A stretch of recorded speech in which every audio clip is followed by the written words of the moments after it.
ഇന്നത്തെ ഒരു വീഡിയോയിലേക്ക് എല്ലാവർക്കും സ്വാഗതം. മഴക്കാലമൊക്കെ മാറി അഗ്ലോണിമ ചെടികൾ നട്ടു വളർത്താൻ പറ്റിയ ഒരു കാലാവസ്ഥയാണിപ്പോൾ. ചെടികളിൽ അഗ്ലോണിമ ചെടികൾ ഒരു അത്ഭുതം തന്നെയാണ്. പല വെറൈറ്റികൾ, പല രൂപത്തിൽ പുതിയ പുതിയ പ്ലാന്റുകൾ വന്നുകൊണ്ടിരിക്കുകയാണ്. അഗ്ലോണിമ ചെടികൾക്ക് വേഗം തൈകൾ വരാൻ എന്താ ചെയ്യേണ്ടത് എന്ന് ചോദിച്ചിട്ടുണ്ടായിരുന്നു. അതിന് നമ്മൾ പോട്ടി മിക്സ് തയ്യാറാക്കുന്ന സമയത്ത് നല്ല ലൂസായിട്ട് പോട്ടി മിക്സ് ഉണ്ടാക്കിയെടുക്കുക. അതിനു വേണ്ടി നമ്മൾ ചകിരിച്ചോറും പിന്നെ റേസസ്കോ അല്ലെങ്കിൽ പെർലൈറ്റോ യൂസ് ചെയ്തിട്ട് നല്ല രീതിയിൽ വേറിട്ട് കിടക്കുന്ന പോട്ടി മിക്സ് നമ്മൾ ഉണ്ടാക്കിയെടുക്കണം. പിന്നെ നട്ടുപിടിപ്പിക്കാൻ നമ്മൾ വാങ്ങുന്ന തൈകൾ അത്യാവശ്യം മെച്ചോർഡായ തൈകൾ വാങ്ങുകയാണെന്നുണ്ടെങ്കിൽ അത് നശിക്കാതെ തന്നെ നമുക്ക് പിടിച്ചു കിട്ടും. നമ്മുടെ കയ്യിൽ സെയിലിനുള്ള പ്ലാന്റുകളൊന്ന് കണ്ടു നോക്കാം. ഈ ഒരു അഗ്ലോണിമ അത്യാവശ്യം നല്ല വലുപ്പമുള്ള പ്ലാന്റ് ആണ് കേട്ടോ. പിന്നെയുള്ളത് പിങ്ക് ഡയമണ്ടിൻ്റെ നല്ല ഡാർക്ക് പിങ്ക് ആണ്. അടുത്തത് മിൽക്കി വൈറ്റിൻ്റെ പ്ലാന്റ് ആണ്. സ്റ്റാർ ഡസ്റ്റിൻ്റെ പ്ലാന്റ് ആണ് കേട്ടോ. പിന്നെയുള്ളത് ബോക്സറാണ്. അതുപോലെ റെഡ് വാലന്റൈൻ്റെ നല്ല ഹെൽത്തി ആയിട്ടുള്ള പ്ലാന്റ് ആണ്. പിന്നെ പിങ്ക് സ്പ്ലാഷിൻ്റെ നല്ല പ്ലാന്റ് ഉണ്ട്.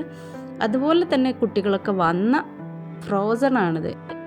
ഇനിയുള്ളത് നല്ല ഭംഗിയുള്ള സെൻ സ്റ്റാറിൻ്റെ പ്ലാന്റ് ആണ് കേട്ടോ. അതുപോലെ തന്നെ ലഗാച്ചിയുടെ തിക്കായിട്ടുള്ള ചട്ടിയും ഒരു പ്ലാന്റായിട്ടും നമ്മൾ കൊടുക്കുന്നുണ്ട്. ഇനി പിങ്ക് ഡാൽമേഷ്യൻ്റെ നല്ല പ്ലാന്റ് ആണ്. അതുപോലെ തന്നെ മറ്റൊരു വെറൈറ്റിയാണ് ഇത്. ഇതൊക്കെ വലിയ പ്ലാന്റുകളാണ്.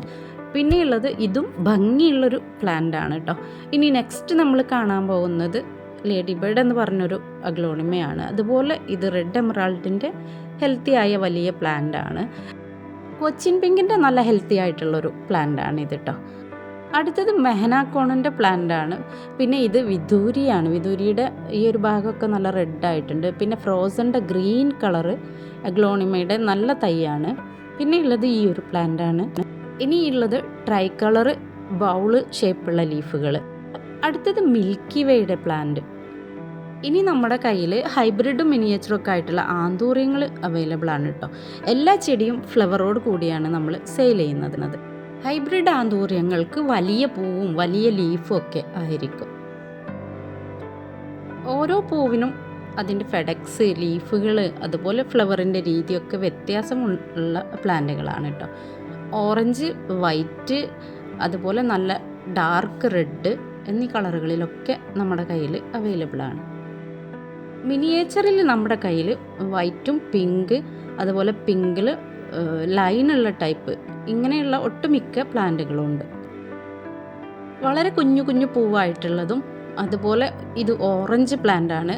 ഇത് ഹൈബ്രിഡ് പ്ലാന്റ് ആണ്. അതിൻ്റെ ഹൈബ്രിഡിൻ്റെ ലീഫുകളും ഫ്ലവറും കണ്ടാൽ തന്നെ നമുക്ക് മനസ്സിലാവും. ഇതുപോലെ വലിയ ലീഫും വലിയ ഫ്ലവറും ആയിരിക്കും ഹൈബ്രിഡിന് ഉണ്ടാവുന്നത്. മിനിയേച്ചർ ആവുമ്പോൾ ചെറിയ ചെറിയ പൂക്കളും ചെറിയ ചെടിയും ആയിരിക്കും.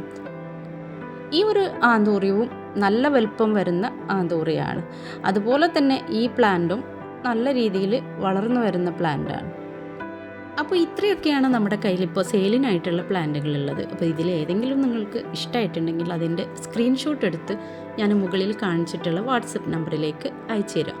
ഓരോന്നിൻ്റെ റേറ്റും ഞാൻ അതിൻ്റെ സൈഡ് ഭാഗത്ത് ചേർത്തിട്ടുണ്ട്. അപ്പോൾ എല്ലാവർക്കും നന്ദി, നമസ്കാരം.